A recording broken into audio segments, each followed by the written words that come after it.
नमस्कार दादांनो, जय शिवराय. कडू आहे पण सत्य आहे बर का. एक बायको एक सून ही स्वतःसाठी कधी जगली का दादांनो? सांगा बरं, ती स्वतःसाठी कधी जगती का? ती स्वतःकडे कधी लक्ष देती का?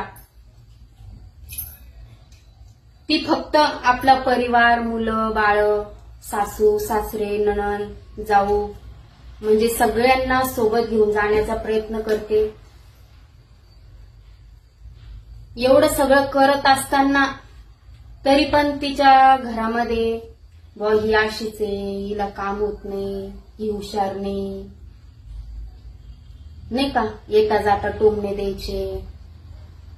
कुठं कमी पडते एक सून एक बायको?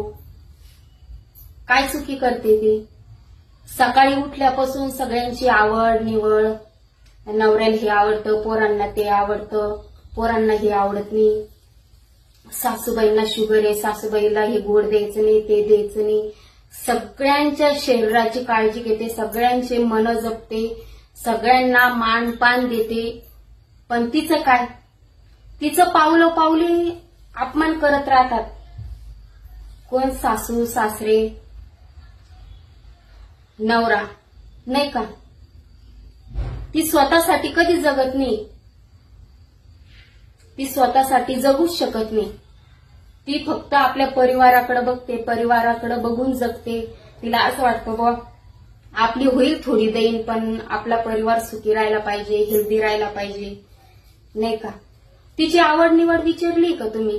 ती प्रत्येकाची किचन मध्ये गेल्यावर आवड निवडचा विचार करते. आज मी त्यांच्या आवडीच करण, आज सासूच्या आवडीच करण, आज मुलांच्या आवडीचं करण. पण तिची आवड काय? तिचा आवडीचा एकतरी पदार्थ ती करते का? ती म्हणते की मला हे आवडलं, मला हे आवडतं, मी हेच करणार आहे. पण नाही, तिला आवडत नसलेला पदार्थ सुद्धा ती तुमच्या आनंदापोटी म्हणा ती खाते. का? तर नको बा, परिवारातच आपला आनंद दडलेला आहे, नाही का. ती स्वतःचा कधीच विचार करत नाही. आणि मेन म्हणजे एक महिला, एक स्त्री, एक सून आणि एक बहीण, तिच्यामध्ये इतकी सहनशीलता असते, खूप सहनशीलता असते.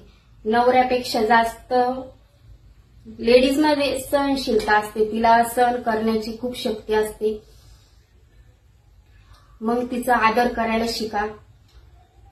एक बायको एक सून घराला कसे घरपण देते, घराला कसे सुंदर बनवते, तुम्ही पण तिचा आवडीनिवडीचा विचार करा. हेच मला बोलायचं होतं. नमस्कार. परत